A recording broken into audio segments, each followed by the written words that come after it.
Salam kerahiman. Hari ini kita masuk ke tanggal 20 September. Kita akan baca dari 972 dan 981. Kita mulai ya. Dalam nama Bapa dan Putra dan Roh Kudus. Amin. Bapa kami yang ada di surga,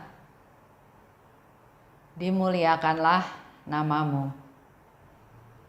Datanglah kerajaanmu. Jadilah kehendakmu di atas bumi seperti di dalam surga. Berilah kami rejeki pada hari ini, dan ampunilah kesalahan kami, seperti kami pun mengampuni yang bersalah kepada kami. Dan janganlah masukkan kami ke dalam pencobaan, tetapi bebaskanlah kami dari yang jahat. Amin. Dalam nama Bapa dan Putra dan Roh Kudus. Amin. 972. Hari ini, dokter memutuskan bahwa aku harus tinggal di sanatorium sampai bulan April.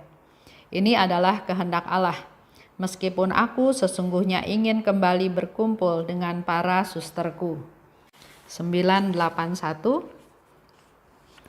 2 tahun sudah aku menjalani penderitaan batin dalam penyerahan kepada kehendak Allah dengan tujuan supaya aku mengenalnya dengan lebih baik. Aku tahu bahwa penderitaan batin selama 2 tahun ini mendatangkan bagiku kemajuan yang lebih besar dalam kesempurnaan daripada 10 tahun terdahulu. Selama 2 tahun ini, aku sudah berada di salib yang terpancang antara langit dan bumi. Maksudku, aku diikat oleh kaul ketaatan dan harus taat pada superior seperti kepada Allah sendiri. Tetapi di lain pihak, secara langsung Allah menyatakan kehendaknya kepadaku, dan dengan demikian siksaan batinku sedemikian besar, sehingga tidak seorang pun akan dapat entah memahami, entah membayangkan penderitaan-penderitaan rohani ini. Aku merasa bahwa akan lebih mudah menyerahkan hidupku daripada menderita terus-menerus selama 1 jam dengan rasa sakit yang begitu nyeri.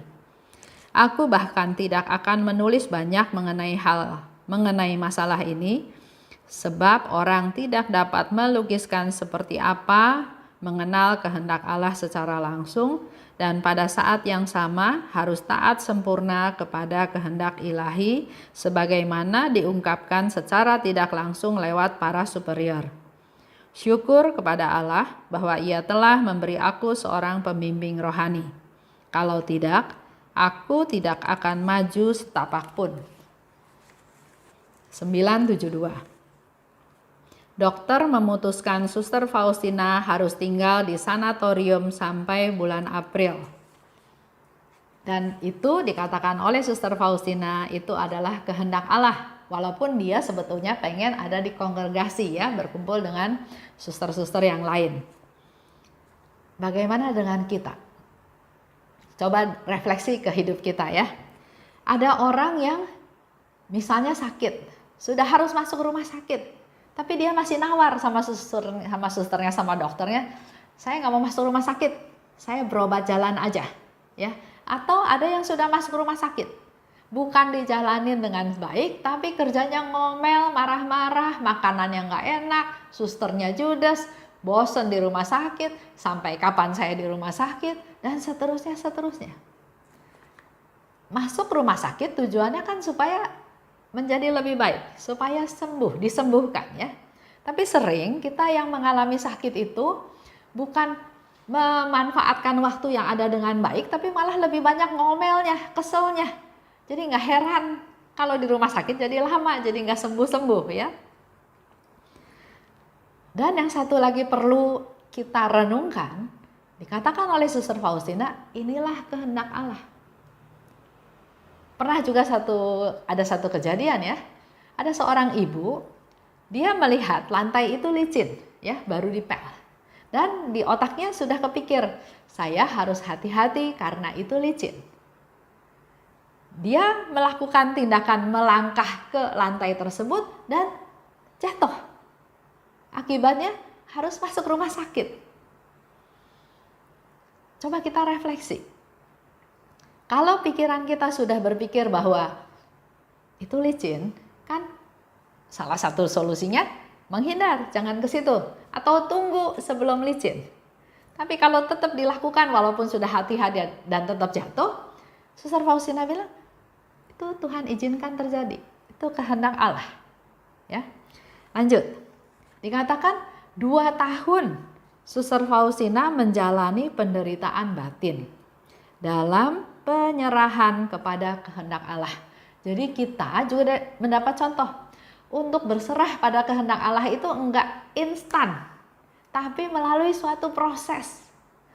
Proses demi proses, sehingga dikatakan oleh Suster Faustina, dia butuh waktu 2 tahun untuk masuk ke dalam penyerahan kepada kehendak Allah. Dengan tujuan supaya aku mengenalnya lebih baik.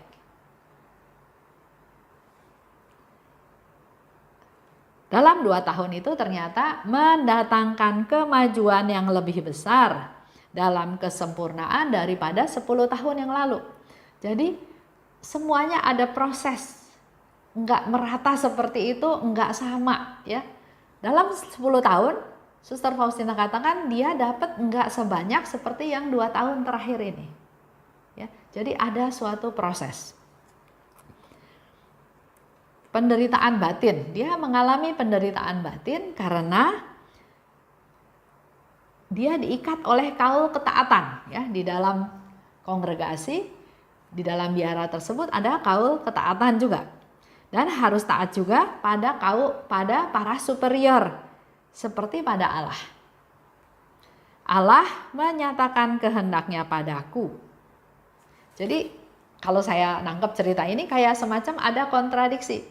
Allah menyatakan kehendak Allahnya, tapi para superior menentukan hal yang lain. Terjadilah suatu pergumulan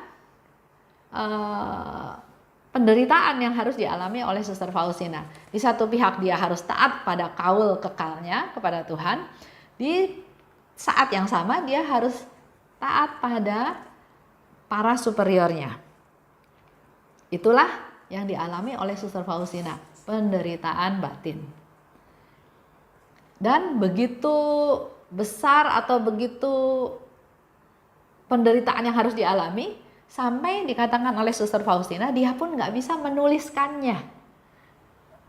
Apa yang dia alami, itu dia nggak bisa menuliskannya, nggak bisa dijabarkan, digambarkan dengan suatu tulisan. Tidak dapat melukiskan seperti apa mengenal kehendak Allah secara langsung. Dan pada saat yang sama dikatakan harus taat sempurna pada kehendak ilahi yang diungkapkan lewat superior. Pergumulan ini nggak bisa dia tuangkan dalam tulisan, ya. Ada keinginan, mungkin ada keinginan yang berbeda atau tujuan yang berbeda, ada penangkapan yang berbeda juga. Contoh yang Suster Faustina alami, di satu pihak Yesus bilang bikin kongregasi. Dan itu nggak cuma satu kali, terus menerus Tuhan ingatkan. Dia mau ada kongregasi, kamu harus hidup di dalamnya, dan seterusnya ya. Tapi di pihak lain, baik superiornya ataupun bapak pengakuannya bilang, jangan terburu-buru, tunggu dulu, belum waktunya. Jadi nggak satu ya, yang satu disuruh bikin kongregasi, yang satu bilang tunda, jangan buru-buru. Contoh yang lain, Yesus bilang, lukislah gambar kerahiman ilahi ini. Lukislah seperti yang engkau lihat. Di satu pihak Yesus minta Suster Faustina untuk supaya gambaran itu dilukis. Bahkan dengan jelas Yesus katakan dilukis dengan kuas dan seterusnya. Tapi pada waktu dia bercerita, baik kepada suster, kepada bapak pengakuannya, kepada Pastor Sopotsko, nggak langsung diterima, nggak langsung welcome diterima. Dikatakan itu ada di dalam hatimu. Jadi belum tentu yang diminta oleh Yesus itu langsung dilancarkan semuanya lurus gampang aja. Itu salah satu contoh ya, contoh Kalau itu kan kita tahu ceritanya ya. Tapi kalau di sini Suster Faustina bilang nggak bisa dilukiskan. Jadi ada satu pengalaman yang mungkin dia alami yang nggak bisa dia lukiskan. Itulah penderitaan batin yang dialami oleh Suster Faustina. Balik lagi, di dalam hidup kita juga, kita perlu relasi dengan Tuhan. Untuk supaya benar-benar tahu kehendak Allah. Contoh Suster Faustina diminta untuk bikin kongregasi.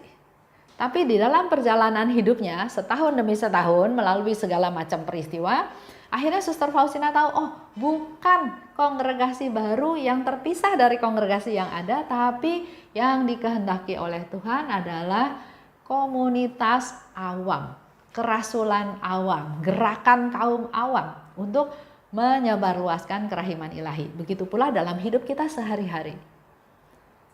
Kita baru bisa tahu benar-benar kehendak Allah kalau kita mengikuti kehendak Allah step by step. Nanti makin lama makin ada pencerahan yang Tuhan berikan. Contoh seperti dalam devosi kerahiman juga, pertama-tama Yesus cerita tentang gambar kerahiman. Cerita tentang mau ada pesta kerahiman. Tahun 1935 dia bercerita atau mengajarkan kepada Suster Faustina tentang doa koronka. Tahun 1937 baru Yesus cerita tentang jam kerahiman. Jadi semua ada stepnya, tergantung situasi, tergantung taraf iman, tergantung rencana Tuhan. Tapi yang perlu kita lakukan adalah kita setia melaksanakan kehendaknya step by step. Baik, itu aja hari ini. Silahkan Bapak Ibu renungkan apa yang Tuhan kehendaki dalam hidup kita masing-masing. Dalam nama Bapa dan Putra dan Roh Kudus, amin. Allah Bapa yang Maha Baik, terima kasih atas rahmat-Mu yang Engkau berikan pada kami pada hari ini. Kami menjadi semakin tahu Tuhan bahwa Engkau mempunyai kehendak yang ingin Engkau harapkan untuk kami lakukan, kami laksanakan. Bukalah hati kami Tuhan untuk kami bisa peka dan punya kemampuan, kerinduan untuk melaksanakan kehendak-Mu. Inilah kami anak-anak-Mu Tuhan yang tidak berdaya, yang terbatas, yang apa-apa, tapi kami punya kerinduan ingin bisa seperti Suster Faustina, setahap demi setahap makin mengerti kehendak-Mu. Urapi kami Tuhan, pimpin kami Tuhan, biarlah Roh Kudus-Mu terus membimbing kami. Amin. Dalam nama Bapa dan Putra dan Roh Kudus, amin. Salam kerahiman.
serta bersorak-sorai bergembira.